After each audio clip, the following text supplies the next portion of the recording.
നമസ്കാരം. PPTVയുടെ ഒരു Facebook post കണ്ടു. ADM നവീൻ ബാബുവിന്റെ മരണവുമായി ബന്ധപ്പെട്ട് പ്രതിസ്ഥാനത്തുള്ള നവീൻ ബാബുവിനെ ആക്ഷേപിച്ചുകൊണ്ട് അദ്ദേഹത്തെ ആത്മഹത്യയിലേക്കോ അല്ലെങ്കിൽ കൊലപാതകത്തിലേക്കോ ഒക്കെ കാരണക്കാരി ഒരു പരിധിവരെ ആയിട്ടുള്ള രണ്ട് പെൺകുട്ടികളെ പിതാവില്ലാതാക്കിയ ഒരു കുടുംബത്തെ അനാഥയാക്കിയ അതിന് കാരണക്കാരിയായിട്ടുള്ള ഒരു വ്യക്തി തന്നെയാണ് സമ്മതിച്ചു. അത് ആ കാരണത്താൽ പ്രതിസ്ഥാനത്താണ്, ജയിലിൽ റിമാൻഡിലായിട്ടുണ്ട്, ഇപ്പൊ ജാമ്യത്തിലാണ്. അതൊക്കെ ശരി.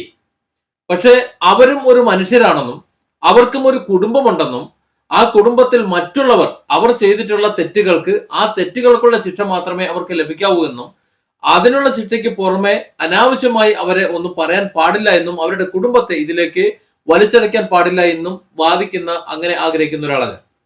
അതുകൊണ്ട് തന്നെ PPTVയുടെ ഫേസ്ബുക്ക് പോസ്റ്റ് കാണുമ്പോൾ ആ ഫേസ്ബുക്ക് പോസ്റ്റിന് അനുകൂലമായി പ്രതികരിക്കാതിരിക്കാൻ പറ്റുന്നില്ല.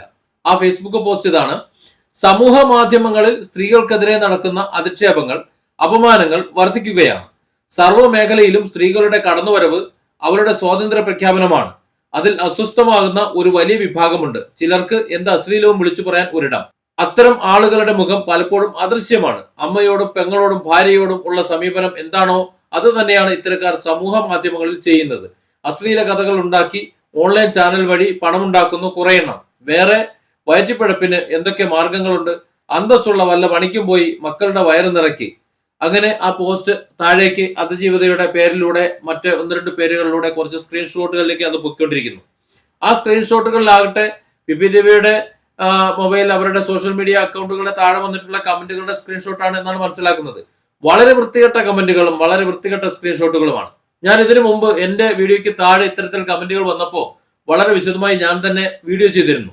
അതായത്, നിങ്ങൾ എഴുതുന്ന കമന്റുകൾ എനിക്ക് ആവശ്യമില്ല എന്നും അത് എനിക്ക് ആവശ്യമില്ലാത്തത് കൊണ്ട് ഞാനത് എടുക്കാറില്ല എന്നും അത് നിങ്ങൾക്ക് തന്നെ തിരിച്ചു തരികയാണ് ചെയ്യുന്നത് എന്നും ഇനി അഥവാ അപ്പോൾ നിങ്ങൾക്കും അത് ആവശ്യമില്ല എന്നുണ്ടെങ്കിൽ നിങ്ങളെ ജനിപ്പിച്ച നിങ്ങളുടെ മാതാപിതാക്കളുടെ വീട്ടുപടിക്കൽ കൊണ്ട് അല്ലെങ്കിൽ അവർക്ക് ഞാൻ സമർപ്പിക്കുന്നു എന്നൊക്കെ പറഞ്ഞുകൊണ്ട് മുമ്പ് വീഡിയോ ചെയ്തിട്ടുണ്ട്. കാരണം അത് അന്ന് അത്രത്തോളം വളരെ രൂക്ഷമായി അനാവശ്യമായി നമ്മളെ ആക്ഷേപിക്കുന്നത് കൊണ്ടാണ് ആ രീതിയിൽ പ്രതികരിച്ചത്. അല്ലാതെ സത്യത്തിൽ അവർ പറയുന്ന അതേ നാണയത്തിൽ അതേപോലെ അതേ സ്റ്റൈലിൽ മറുപടി പറയാൻ കഴിയാഞ്ഞിട്ടല്ല. പക്ഷെ അത് നമ്മുടെ സംസ്കാരം അനുവദിക്കുന്നില്ല എന്നതുകൊണ്ടാണ്. ഏതായാലും PPTVയുടെ മകളെക്കുറിച്ചും കുടുംബത്തെക്കുറിച്ചും അതുപോലെ DNA പരിശോധിക്കണം എന്നതിനെ കുറിച്ചും ഒക്കെ കമന്റുകളും അതുപോലെ അനാവശ്യമായിട്ടുള്ള പരാമർശങ്ങളും ഒക്കെ വരിക എന്ന് പറഞ്ഞാൽ മോശമാണ്. അത് PPTVയെ കുറിച്ചല്ല, നേരത്തെ പറഞ്ഞ നടിയെ കുറിച്ചല്ല, ഇനി ആരെ കുറിച്ചായിരുന്നാലും ഏതൊരു വ്യക്തിയെ കുറിച്ചാലും അത്തരത്തിൽ സൈബർ ഇടങ്ങളിൽ വളരെ അനാവശ്യമായി സംസാരിക്കാറുണ്ട്. വളരെ മോശമായി തെറിവാക്കുകൾ ഉപയോഗിച്ച് അസഭ്യമായിട്ട് പറയാറുണ്ട്, കമന്റുകൾ എഴുതാറുണ്ട്. അത്തരം ആൾക്കാർക്കെതിരെ നിയമ നടപടി എടുക്കുക തന്നെ വേണം. പക്ഷെ അത്തരത്തിലുള്ളവർക്ക് നേരെ വലിയ നടപടികളൊന്നും എടുത്ത് കാണുന്നില്ല. വളരെ അപൂർവമായി ഇപ്പോൾ എടുത്തു തുടങ്ങിയെന്ന് മാത്രം. അതിൽ വളരെ സ്വാധീനമുള്ളവരാണെങ്കിൽ, അല്ല എന്നുണ്ടെങ്കിൽ അഭിപ്രായ പ്രകടനം നടത്തുന്നവർക്കെതിരെ പോലും കേസുകൾ എടുക്കുന്നതാണ് നമ്മൾ കണ്ടുവരുന്നത്. ഏതായാലും ഏതെങ്കിലും ഒരു പോസ്റ്റിന്റെ പേരിലോ അതല്ലെങ്കിൽ മറ്റേതെങ്കിലും ഒരു അഭിപ്രായത്തിന്റെ പേരിലോ താഴെ പോയി കുടുംബത്തെ ഒന്നടങ്കം ആക്ഷേപിക്കുന്നതും അപമാനിക്കുന്നതും അതുപോലെ തെറിവാക്കുകൾ ഉപയോഗിക്കുന്നതും മലയാളികൾക്ക് ചേർന്നതല്ല. അത് ചെയ്യുന്നവർ കുടുംബത്തിൽ പിറന്നവരല്ല.